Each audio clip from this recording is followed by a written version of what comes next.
Must be the last one, you can tell. Last one of the year, everyone's like, and the heat.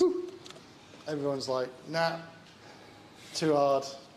Well, hopefully we get a few more people between now. Yeah. It's a quality crowd rather than quantity. Yeah. Yeah. You can see who the old stalwarts are. We only mentioned the word beer, and they are here. Yeah, maybe we could have, actually supplied beer at this event, and that would have Well, I did actually. I thought there was going to be beer. Yeah. If there's no beer, that's it. Fuck it. That's it. Yeah. You guys do breakfast beers? No, that's right. Breakfast. I do breakfast beers. Morning beers. Awesome. All right. Oh, we got a few more people wandering in. Awesome. Welcome, everyone. Gus, go and drag people off the street. Tell them there's beer. So you all probably know me. I'm Scott Glue, Morning Startup. Know most of you in the room, and this is Dave. We run Morning Startup every 2 weeks, rain, hail or shine, talk about startup-related entrepreneurial stuff. So welcome if you're new. Who is new? There's a few new faces. One. Good, we're going to pick on you in a minute. Shameless plugs and announcements. So this is where we get to know you guys in the audience. If there's any announcement that you want to make, or just stand up and tell us what you're doing. Awesome, good on you. Let's go, Brad. Hello, I'm Brad from Yokefellow. We're a prenatal subscription service. We sell basically vitamins to pregnant people. And a big hurdle that we're currently facing is we want to build out a community and a network behind the service. So if anyone's got any community kind of development background or kind of building kind of an audience behind the scenes, I'm really interested. I know the Otherside guys do, so I'll be looking to have a chat about that if that's something that you're across. But yeah, if anyone has anything to do with any kind of building in behind the scenes community, I'm all ears. Cool. What was the name of it again? Yokefellow. Join yokefellow.co. Yokefellow? Cool. So yoke as in the egg and then fellow? No, yoke as in the tethering of two bison. Tethering of two bison. Y-O-K-E. Fellow. Got it. It means partner. Partner. All right. What do you get up to? I'm just going to shove the mic in your face. Go for it. My name is Roman. I'm a researcher in artificial intelligence and geophysics, but I'm interested in small businesses myself because me and my wife, we have few small online businesses, and we help her develop applications for web stuff, and that's it. Oh, fantastic. So are you looking for a gig, or are you working on something at the moment? Like you got a startup? Just curious how to... Just for the live stream? Yeah, just curious how people start their own businesses, how to fund them pretty much, and that sort of stuff, because we are at the beginning of our journey, and that's really interesting. Awesome. Well, I hear there might be some jobs for AI researchers at the moment. There's a few companies pitching for them at the moment. Or a few that might be available the other way. Any other shameless plugs or announcements? You want to get anything off the chest? Anything coming up? No. Well, it's the last one of the year. Hence the smaller crowd. Normally this place is bustling, but we won't hold that against people. So if you're not a morning person, we also have this at a wonderful venue called Nowhereman Brewing Co. Called Founder Sundowner. It's the first Wednesday of every month. So we've got one more left of those on 5th of December or something. It's during West Tech Fest. So if you're going to West Tech Fest and going to West Tech Fest main event, it's on after that. So come along for a bit of an after party at Founder Sundowner. Might need to book an extra table or something. We'll see how many we get out of West Tech Fest. Cool. And we've also got Reece here. You probably already know this from Nowhereman Brewing, who's going to take us through his adventures later on after we get through this. Doesn't work, so don't use it. It's expired. If you haven't bought your tickets... Well, this works. The conference is still on, but that doesn't work. The conference is cancelled. No. West Tech Fest is absolutely happening, but I will just block... West Tech Fest doesn't work. I tried to use it the weekend. Apparently it's expired now. So, and I also understand they are literally... There may be a handful of tickets, but I think... Be safe to say it's sold out. So anyone going? Everyone going? Cool. Got your tickets ready to roll? Good. Yeah, it should be a good event. So there's a whole bunch of events other than West Tech Fest main on the Wednesday. They got Freo, Coast. They got a whole bunch of stuff going on. So check it out and get around it. Yes, big thank you. We're live streamed this to the regional areas. Thank you to the government, Department of Jobs, Tourism, Science and Innovation, more importantly for paying for the live streaming and the New Industries Fund. Along the bottom there's a few of the programs that they support. Obviously, Innovator of the Year, I think, is tonight. It's like, is it? Or was it yesterday? I don't know. I saw a few posts. It's like, I think it's this week. And also, the Waves program, they help create 2 VCs, or 3 VCs. And if you haven't checked out wadealroom.co, check it out. There's lots of information in there. If you How many of you your own have company, gone to Deal Room, just out of interest? Yeah? it's actually You find it surprising. useful? There is, like, I don't know where they furnish the information from, but there is information in there. It's Yeah. like, Yeah, there's a bit how'd of you an get that? influx when it was first launched, but I'm just wondering how it's going since then. Yeah. I haven't been there for a little while. Okay. Well, get on it and it should get better if it's not good already. wadealroom.co. Yeah, thank you, Jitsi, and everyone around that. And if you need some live streaming capabilities, got an event coming up, head to perthvideo.com.au and they'll help you out. Thank you very much.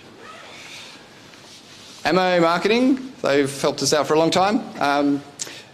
Weird Growth, is everyone who's not subscribed to the Weird Growth podcast? Oh, I got a sort of tentative finger there. Get on your podcast app, get to Weird Growth, make sure you're subscribed. Really good podcast with founders and entrepreneurs in Perth.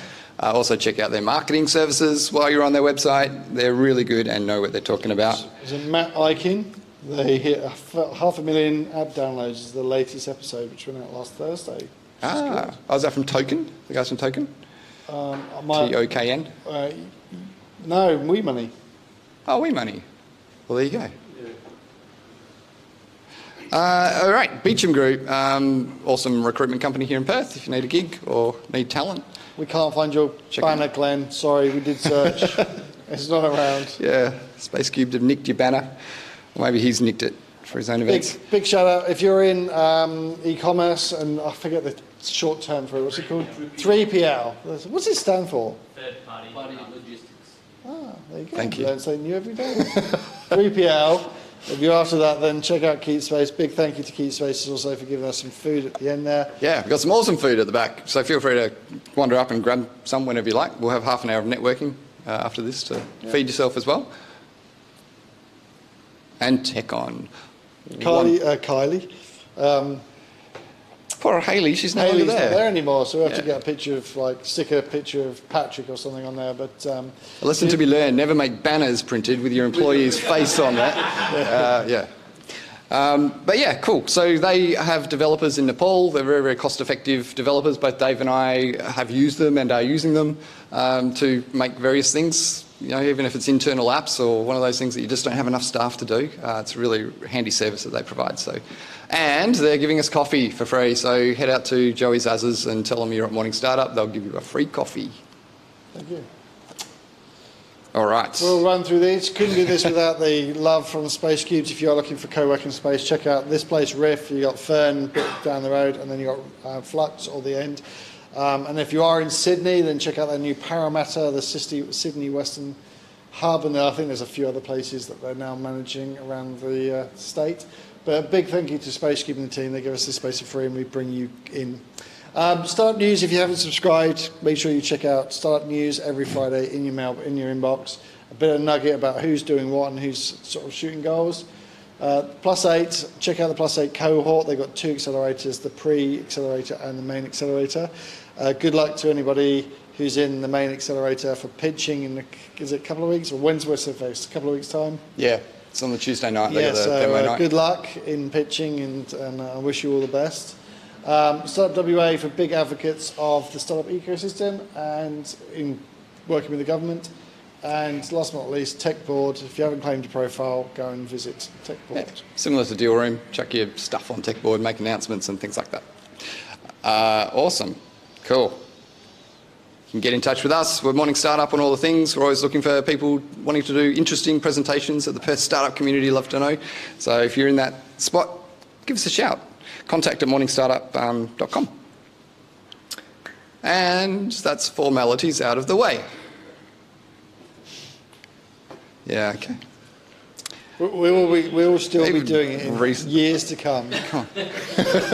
Yes, it's never going away, guys. It's never going away. It's staying. All right, but that's probably it from us. You're all here to hear some awesome entrepreneurial tales, and today we have Reece from Nowhereman Brewing Co. You saw that we host Founder Sundowner at Nowhereman Brewing every once a month, and that's because I'm a self-diagnosed beer snob, and I lived in the US for a little while and got addicted to their IPAs, came back to Perth in 2016, and there was really nothing around. There was like, it's feral and little creatures, and I didn't really, wasn't crafty enough for me. So I thought, bugger it, I'm going to make my own. Got into home brewing, made 20 litres of stuff I really didn't want to drink. And fortunately, guys like Reece started a whole bunch of breweries around Perth, and the craft beer scene's just exploded since then. It's been great, and they've been along for the ride. So he's going to tell us his tales and journey around that. And they've recently been acquired by another major brewery here in Perth, Otherside Brewing. So, yeah, he's going to take us through all of those adventures, and I can't wait. Please make him welcome, Reece Wheadon. Thank you. Yep, we'll go from this giant picture of me. There you go. There we go.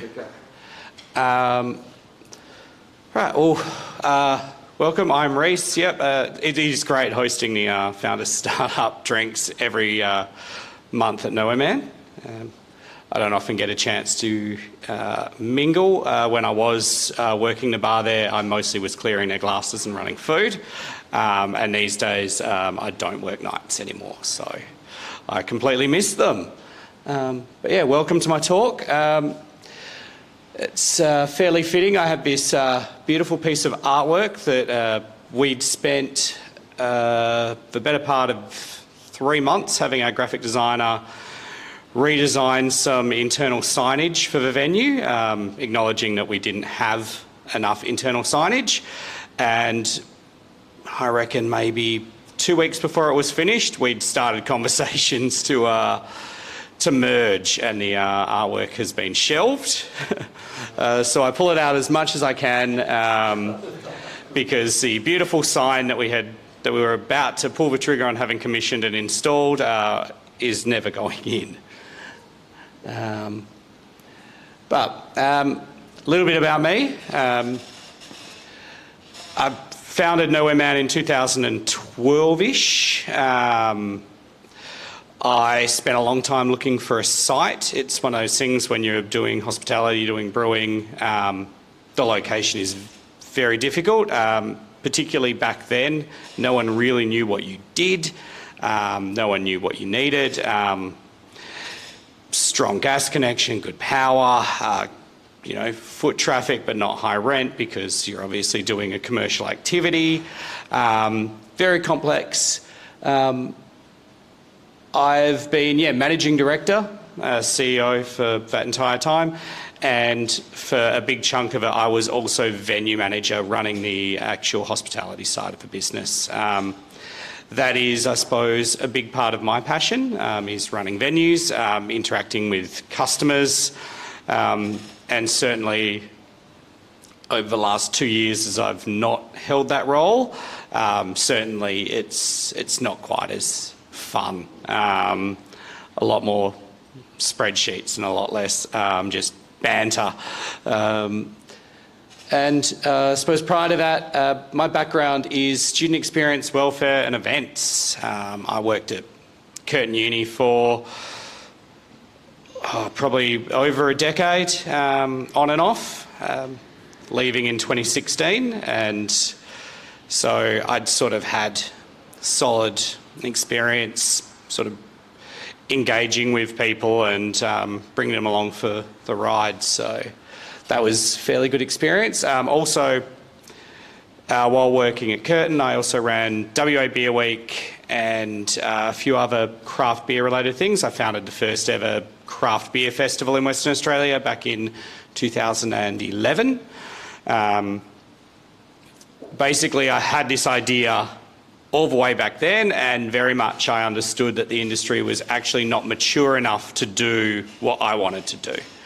And if an industry isn't mature enough for your idea to work, you kind of have to help build it up. So that's what I did. I volunteered and engaged and sort of helped the WA beer scene really cement itself, and made a lot of networks along the way and had a lot of fun.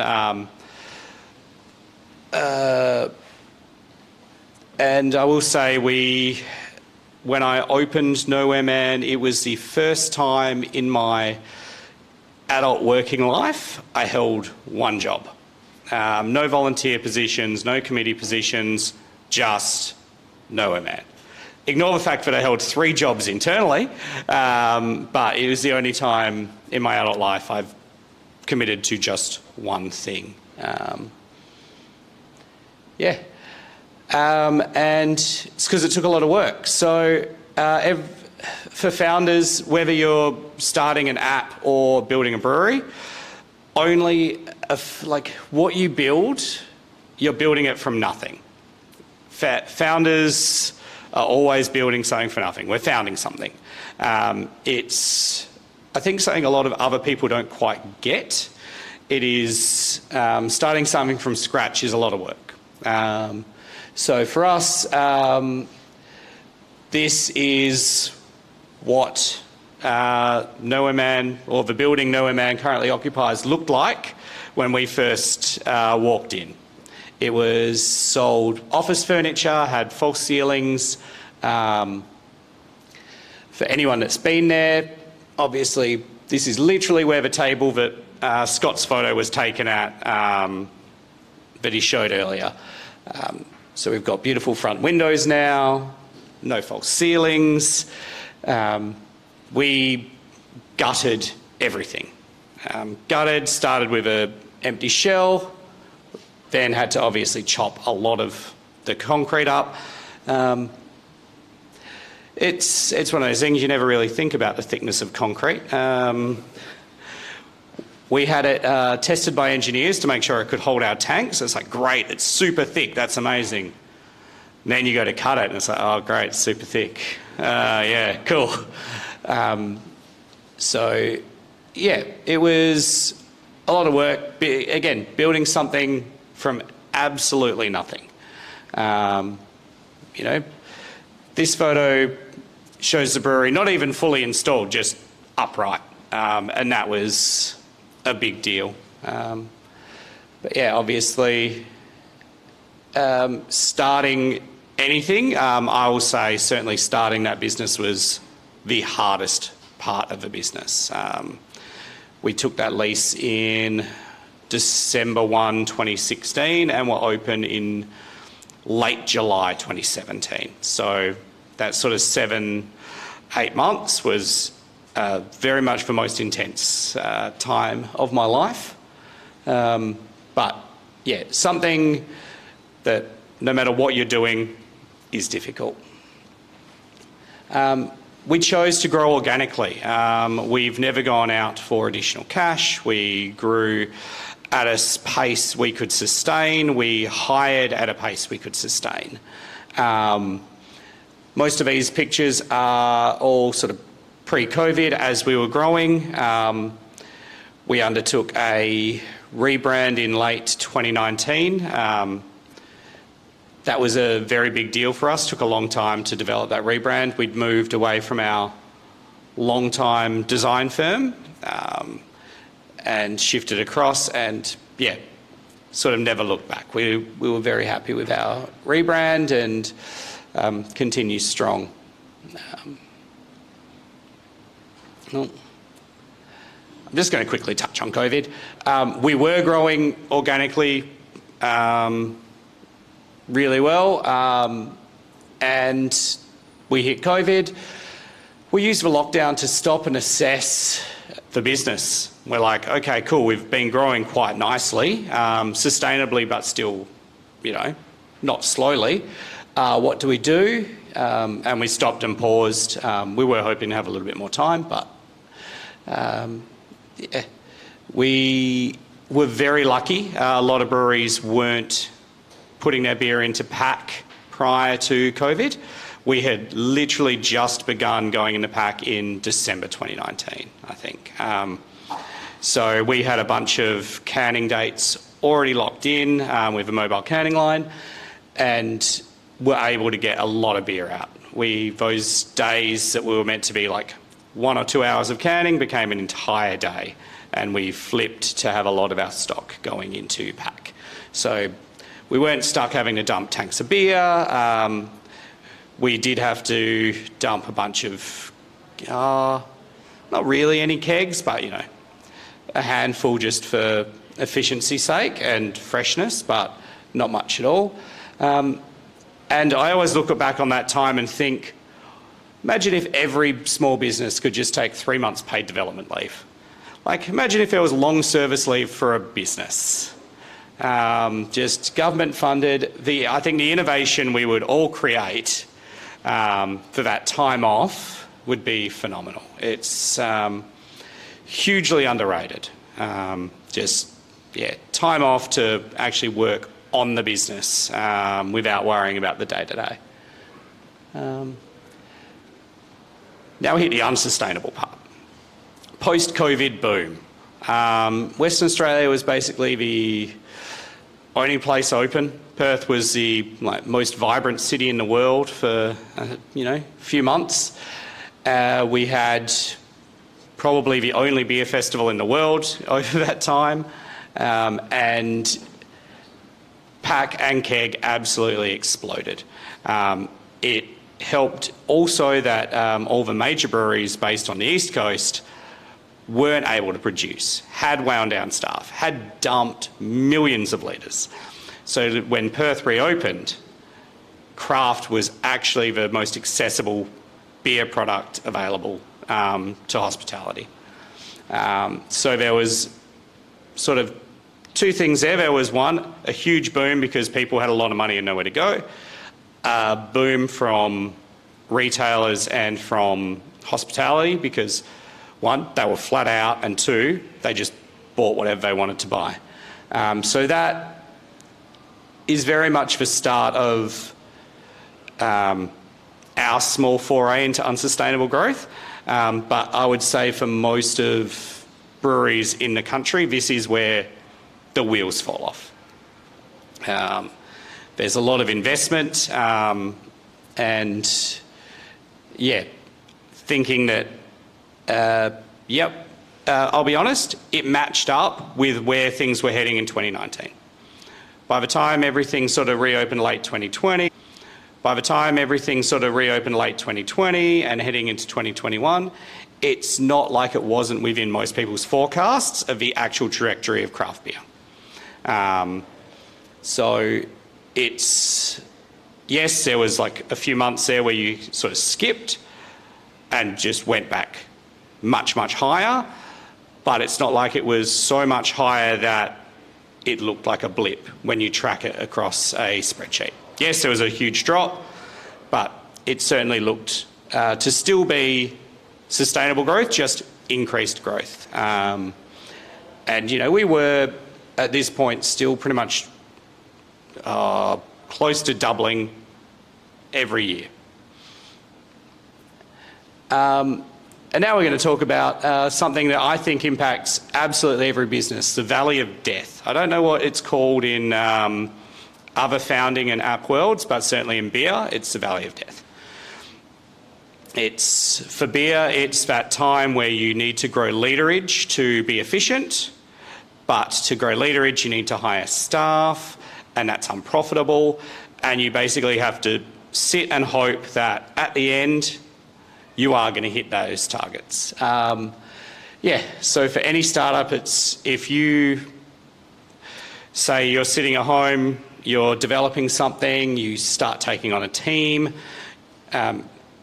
you start needing, say, a sales rep. Everyone likes to sell their product. All of a sudden, you're costing money. For us, we did this fine. We have a split model at Nowhereman, so we are a wholesaler and a hospitality company.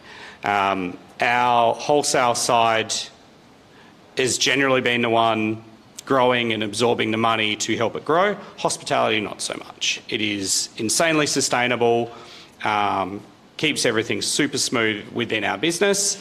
So we were very lucky, I suppose, not lucky, well designed that we never had to quite navigate this. But for a lot of businesses, this is the absolute most dangerous time. And unfortunately for anyone right now who's been in the valley of death for the last couple of years, sort of coming out of COVID, now with economic cost of living, it's certainly starting to make that impact, because all of a sudden that growth isn't there. The market is stagnating, and if it's stagnating and you're still trying to grow unsustainably, that's impossible, no matter how much money you throw at it. It's also been the go-to model for breweries for decades. It's been almost lose as much money as you can to grow as big as you can, as fast as you can, so that you're acquired. That's been a lot of breweries' plan. It's rapid, insane growth and marketing to be acquired. It used to be, when I was certainly started the industry, it was like, oh yeah, you do 1 million litres a year, you start get looked at. Oh yeah, you do 2 million litres a year, you start get looked at. Then it became 5 million litres a year and you start to get looked at. I think it's now expected to be about 15 million litres a year before you get looked at as an acquisition, and profitable. It's no longer 15 million litres a year and losing $15 million a year. It's now litres and run sustainably. So what the multinationals in my space are now looking at is very different to what they were looking at 10 years ago. Saying that, once they acquire you, you don't have to make a profit ever again. They use craft primarily for leaderage to help secure tap contracts, and all KPIs are based in litres, not dollars returned. So, which then allows a lot of craft brands to grow exponentially once being purchased. Not great when the entire market is fairly stagnant. So growth in corporate craft also having a huge impact on those stuck in the valley of death. So yeah, state of play changes in my industry. There's a lot of debt restructuring, a lot of administrations.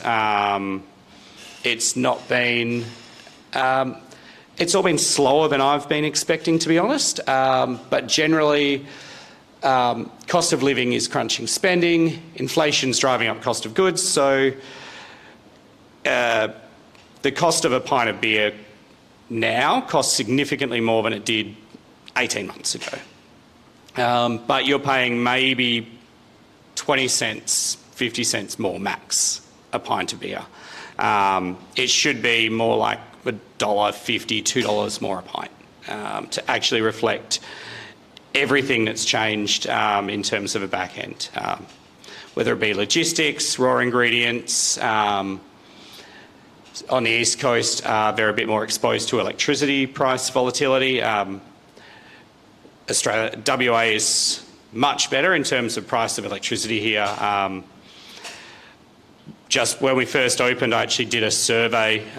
It was a national survey on the impact of electricity prices on brewing and whether people had budgeted correctly. And I'm like, hitting our budgets absolutely every month on our cost of electricity, very easy to forecast. And they're like, what do you mean? It's like, oh, you know, I just signed up to a fixed tariff.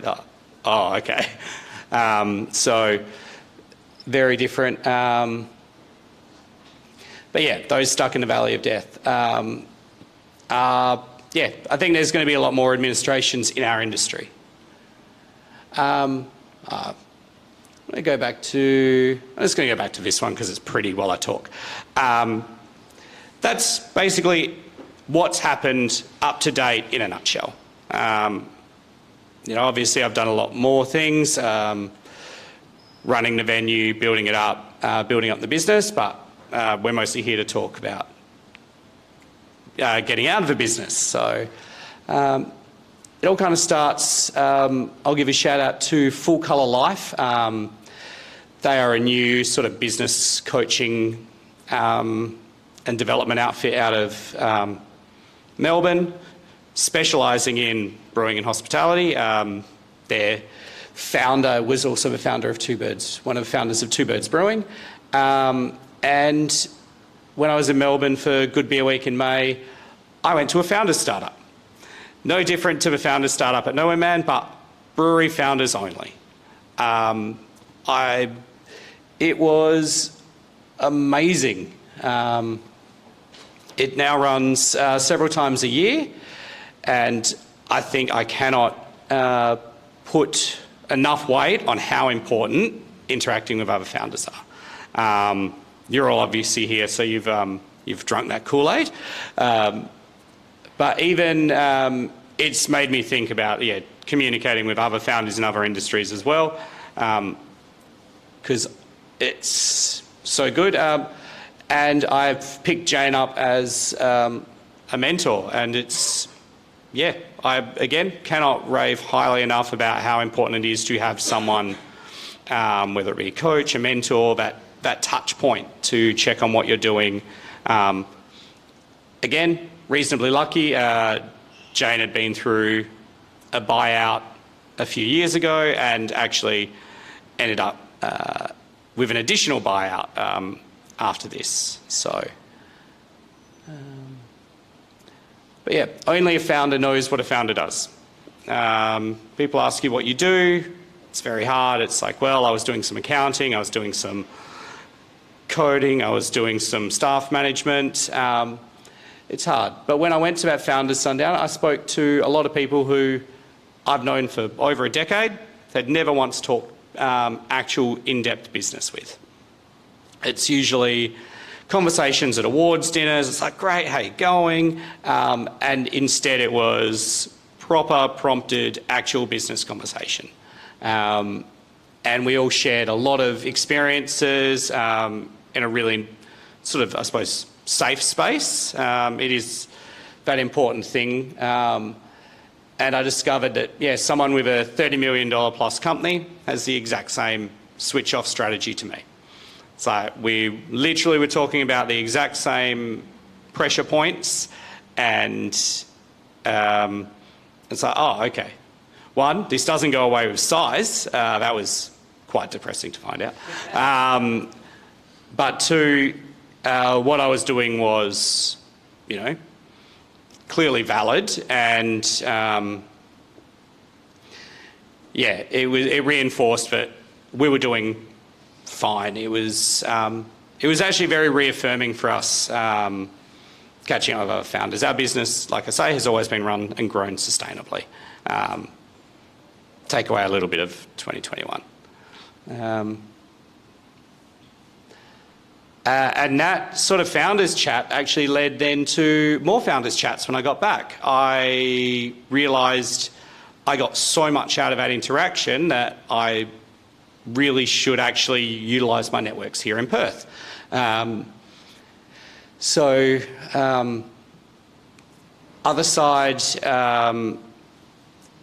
and I, our brands have been floating around very similar times. We play in very similar spaces, very similar sort of, target markets. And we just, as part of my ongoing catch-ups, through my accounting firm, we had a quick chat. Reached out to have a chat with them to see how they're going. They're a lot bigger than us, so it was more like, all right, cool. So just start networking, see how people are going. Talk about things like efficiencies. So on the East Coast, there's a few breweries who were starting to share sales teams, share accounting teams, all those kind of efficiencies. So I was like, how you going? That was a fairly long conversation, much longer than I was expecting, and just led to fairly open and honest communication, talking about each other's business. And that really set the tone for everything. It was a completely open and honest conversation. And I slowly met each member of their board. We talked about lots of different ways of working together. We realised we were very much value aligned. We all believed in very similar things in terms of values.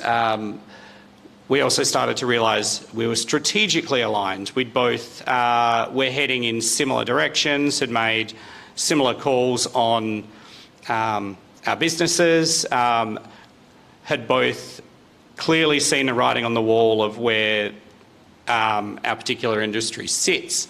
But yeah, it's one of those things when values and strategies align, you ask why not instead of why. And it did become very much trying to prove why we shouldn't do it in terms of due diligence and things like that. Obviously we didn't because we are going ahead with it. But it's one of those things, it is purely just talking and networks is how this whole thing has come about. Sorry, now I actually have to check my notes because let's have a quick look.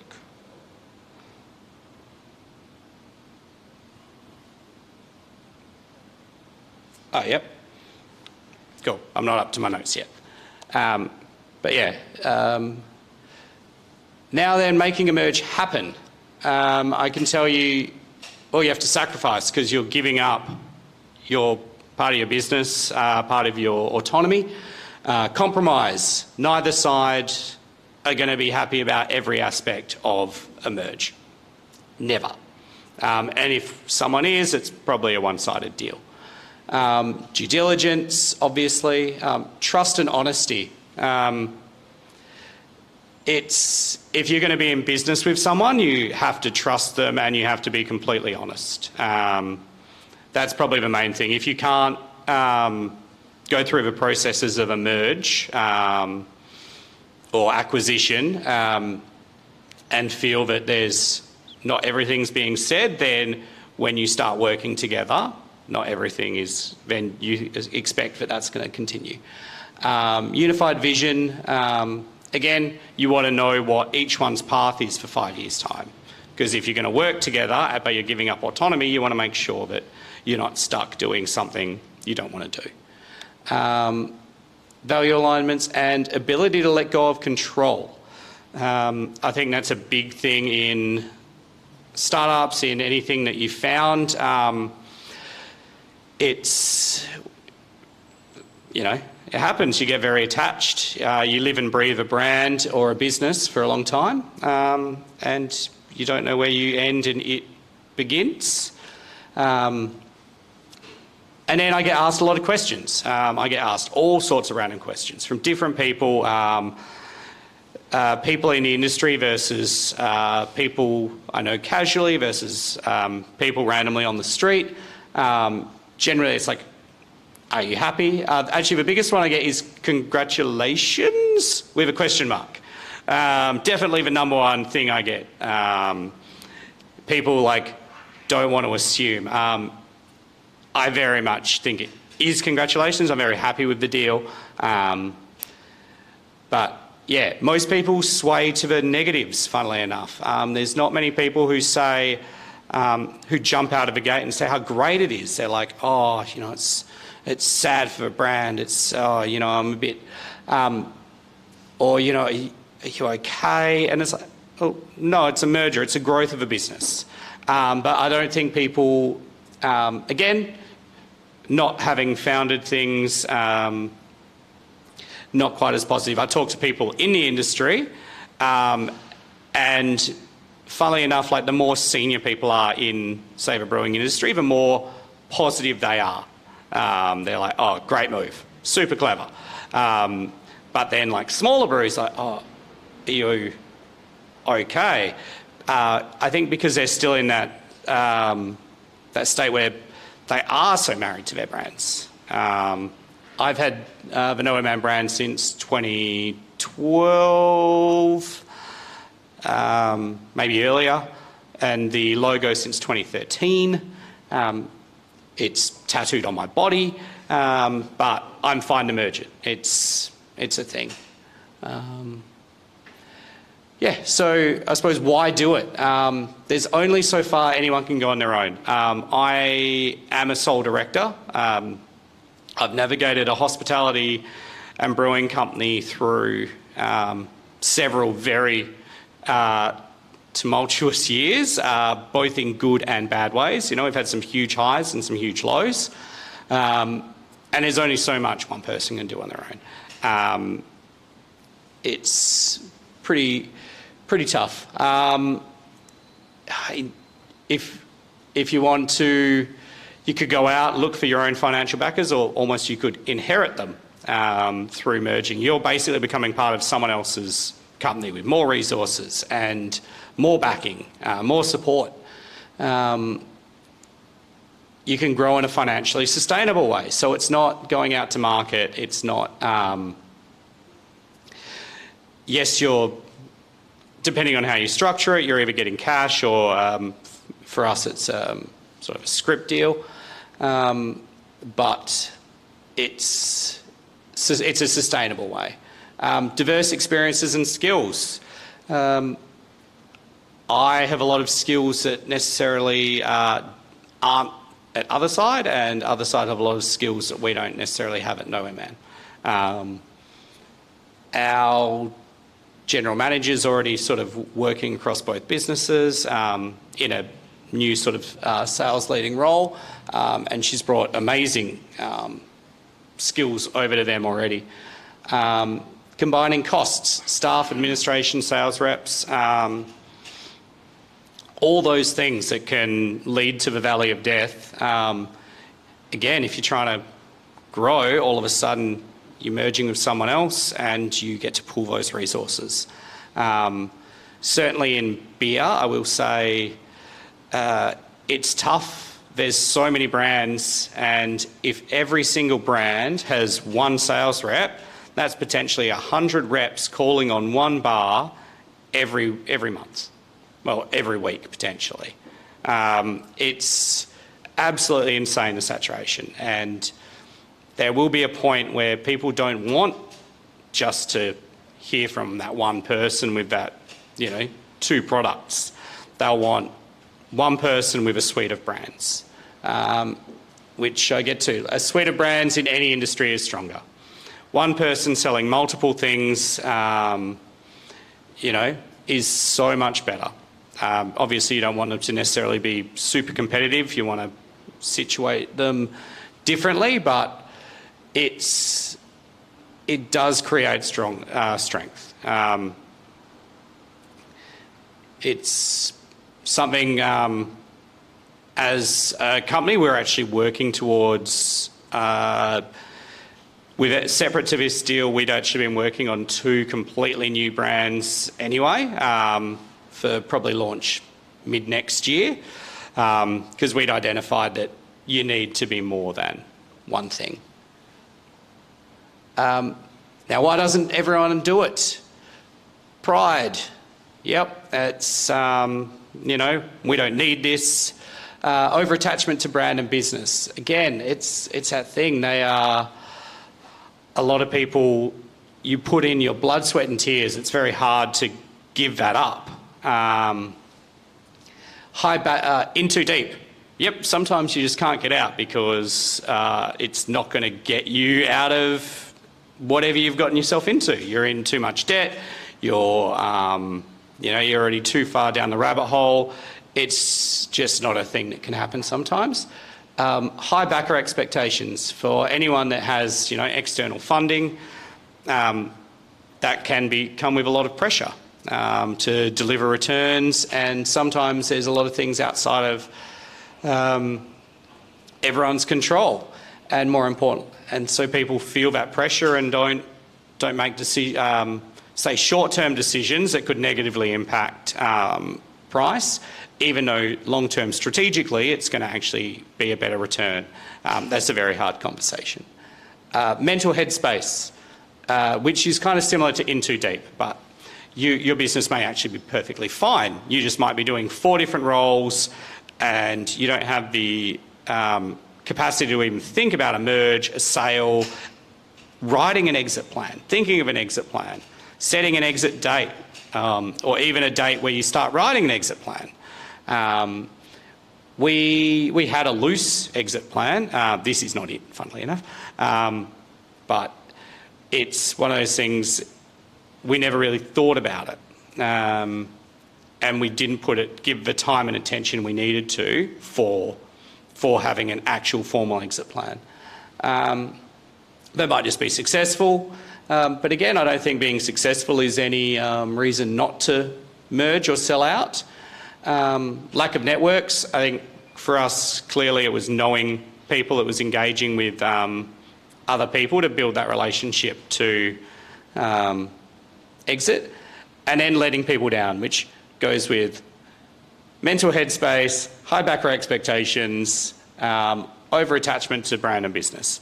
Certainly, it's something I was worried about feeling. I have not.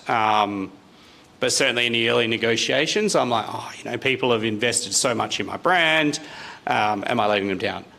I'm not. I'm taking my brand and business to a better level. I'm partnering with people who believe in the same things as me. And we're building everything. So now I'm going to talk about that brand attachment thing. In all industries, there's that danger of over-attachment.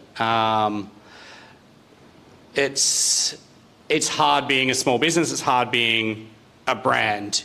You become your brand. No matter what you are as a founder, everyone's like, oh, yep, you're from that company. So it becomes difficult. It's your everyday life. You do it every day. And then you also have to deal with it because people are like, yeah, how's the company?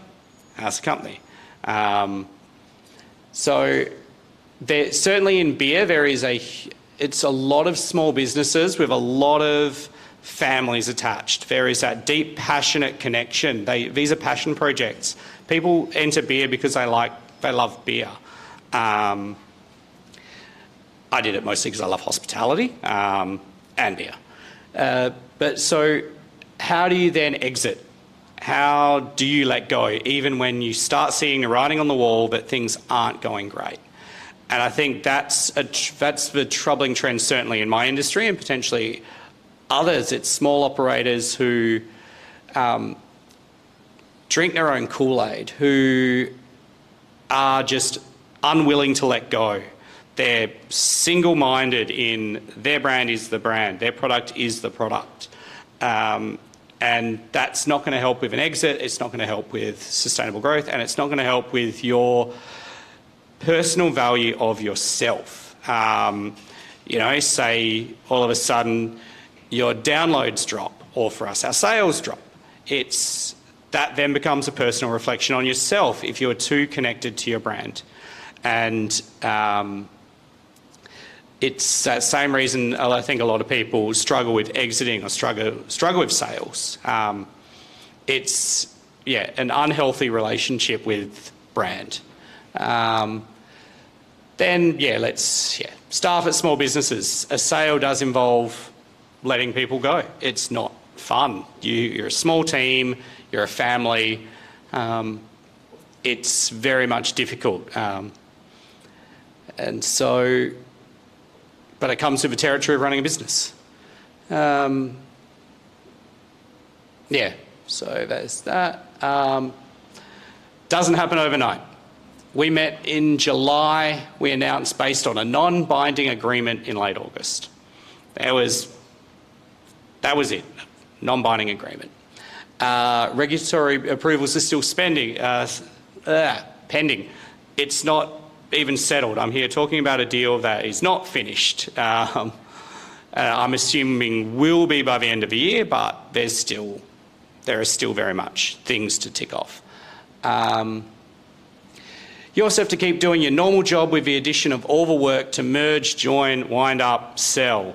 So think of everything you do on a daily basis and basically double it. Whether it be due diligence, whether it be working on integrations, whether it be on sort of handover cash flow forecasts, all these things that maybe out of your, not necessarily your normal budget, all the work you've done for the year, and you have to rewrite it all. So the amount of work involved is huge, particularly if you're a small operation. So, yeah, it takes a lot of work and a lot of time, but I think for us is going to be ultimately rewarding. We're very happy. That's Freo Social over there, like one of Perth's best live music venues. We've always enjoyed playing in the live music space, and now we're part of a company that is all live music and beer and hospitality. So, yeah, I think that is, yep, that's me done.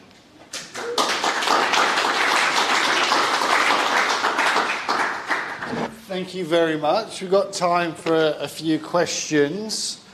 I'll kick it off for the first question, which is, obviously you've talked about merger stroke acquisition. Yep. How do you work out, you don't need to say your personal, but how do you work out, everyone's got a number, how did you work out yours? For us, the number was, is it going to, I suppose it's tough because it is a merger, right? So the number now is different to what the number's going to be in 5 years, 10 years as we grow as a company together. Yeah, so the number is, our number is just more than what it cost. Yeah, okay, cool. I think for me it's, we've done pretty well, had a lot of good times. It's very much as long as we make money at the end, but for us this isn't the end, this is a step. So yeah, the number now is not as important as the number that we think it'll be in 10 years. Cool. Well, a few questions, we'll go that way around. Thanks, Reece. Congratulations on your journey, and thanks very much for sharing your story. A couple of questions, if I could. Yep. First question: when you first started the brewery, what funding? How did you fund the initial stage? Like, so we funded through investors, mostly small investors, and some bank debt back when you could get bank debt. all right. Yeah. Fair enough. And the second one, when you went to the other brewery initially, it wasn't because you were thinking of a merger, it was more you were thinking of asking advice or, pooling resources and things like that. So where did that conversation go where, we should merge? It's like, how did that conversation start? Look, it moved a few different places. It didn't necessarily start at a merge. It started with a potential equity injection or partial buyout, and then moved to, it went a lot of different places very quickly. So yeah, it was partial buyout / investment, it was pooling resources, it was working on a co-branding, and then ended up being a merge / acquisition. Yeah. Reece, congratulations. Thanks. You talked a bit about having great support around you, an external mentor that's specific to the industry. On the home front for you, are you partnered, spouse? How was their journey? If they were giving this talk, what would their reflections be about that? Their reflections would be, I never see my husband. I suppose for me, when I started the brewery, I was in my, I suppose when I started the journey, I was in my early 30s, good job, wife, no kids. Opened the brewery, late 30s, wife, no kids. And then in 2019, so about 2 years in, I had a daughter, which actually worked quite well. I ended up doing a lot more night work. My wife went back to work after 3 months, and I took over primary kind of stuff during the day, and then would go to work at night and weekends, and she would work weeks and cover nights. That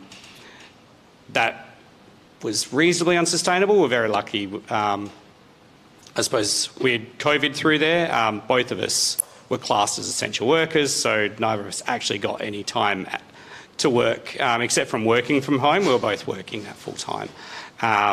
So yeah, she's been very supportive, but very much so. It's, yeah, those networks are important. And I will say, from a hospitality standpoint, once you throw in having a small human, it becomes very hard to do shift work.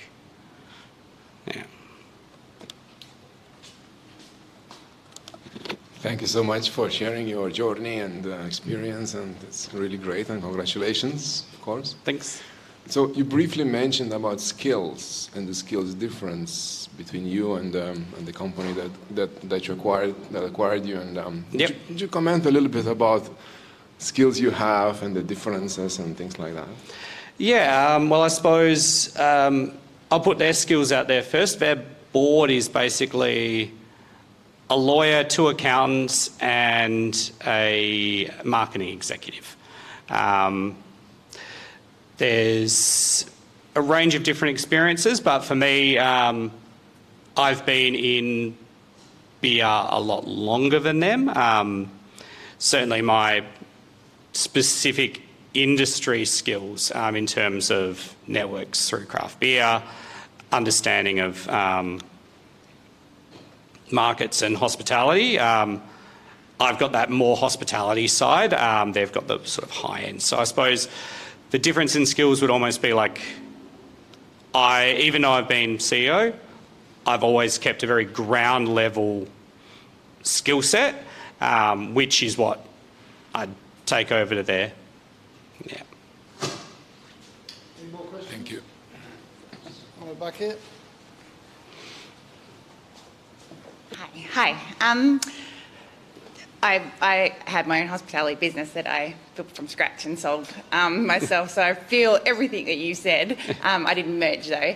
And I think that's such a unique thing in hospitality because you're so connected to your brand, Yep. your personality, so it's really tough. What is it like moving forward now? How much control, management do you have of the brand? So, again, this was all, funnily enough, announced with very little detail on that. We will be they'll be taking full control of the brand. And we've got, various guarantees on its legacy and stuff like that.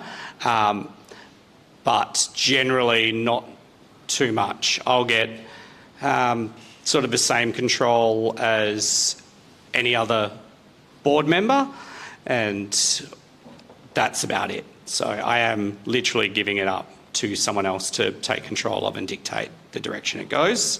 For me, I'm not super personally attached. My primary driver for the brand now is just the belief that 2 brands are stronger than 1.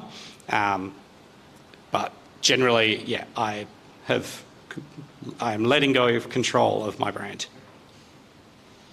Speaking of control, just a question about regulatory approval still pending. Is there anything specific to the industry or is that just standard kind of ASIC stuff? No, liquor licensing. Very specific to the industry are liquor licensing approvals. Sure. It's a fairly under-resourced department, much like everyone else, skills shortage. So I think we submitted that about 6 weeks ago, so we'd expect that within the next 2 weeks. And favourite podcast? I don't really listen to podcasts. I'm super sorry. I'm sure it would be a founder-based one. Did you get it? Weird growth, yeah. Go. Yeah, weird growth, yeah. Or something about the weather. Come on, yep. Favourite beer, Nowhereman, and then just Australian beer? No. I got asked this question before the event, and I had to stop and think. And it's like, well, I opted to pick for a German-style smoke beer, a Rauch beer, as my favourite beer. Okay. Yeah, I loved some of the designs that you have, right? I mean, some label designs and stuff like that. So who is your current design agency? We use an agency called Studio Papa. Studio Papa. They're a fairly small agency to the point they weren't taking on new customers. And now because of our merge, I'd say they are. They are absolutely excellent. You also mentioned about an old agency, right? I mean, we did. Yeah, we still really get along well with our old agency. So our original branding was all done from a company called Zendoke. What is the name again? Zendoke. Zendoke. Okay. Now, Jared from Zendoke actually does probably a good 30% of craft beer you see from WA. He does Boston, Nail, King Road.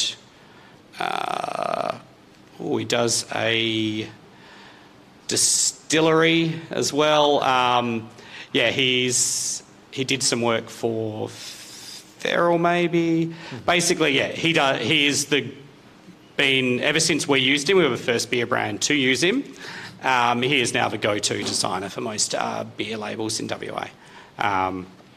But yeah, it was no reason other than just wanting a fresh look, and for us to be forced to look at our brand afresh as well. We shifted to Studio Papa, who were at that time a slightly bigger agency as well. Cool. Okay. Congrats. Yeah. Just one more for me. How do you hope that your family life and everything is going to change with the new company? Do you see any difference at all? Is it going to be the same gig day in, day out? Nope, it should change. To be honest, the main thing which I think a lot of founders should get is being present when I am at home. So it's all fine having actual engagement at home and seeing my family a fair bit, but if I'm answering work messages, and again, we're open pretty late at night, so there is a lot of texts and a lot of messages at all times. Or if I'm worrying about something for the next day, that's, I think, the main thing. I want to be more present and not focused completely on, the business. Brilliant. Here. Cool. Well, Thank you so much, Reece. I think that was great. Thanks. Thanks for volunteering your time and coming down at such a ridiculous time in the morning on such a hot day too. I am not normally up until like 7:15. Oof, okay. Wow, okay, well, so are you going to hang around for a little bit? We got some coffee and food and, come and have a chat with Reece. We're not back here in 2 weeks' time. Instead, go to West Tech Fest down at the Pan Pacific. All right, get your tickets and head there instead. We will still have at Nowhereman Brewing for the Founder Sundown at that night, so please come along to that and have a chat with other founders. We will be back here on the 17th of January, in and around that date. I'm not sure who the speaker is at that point. I think I know we're starting to fill up for the first part of the year. So I know that we've got a few VCs coming in to sort of do founder explainer sessions in February and that, and then obviously a couple in January. One of my loves with craft beer today. I think in January might have my other love, which is guitars. We'll see. There's a cool guitar manufacturer in Perth who might be... Okay, interesting. Anyway, details to be confirmed, but should be good. If we don't see you again, have a good festive period and holidays, and we'll see you back in 2024. Thanks so much for coming. Cheers.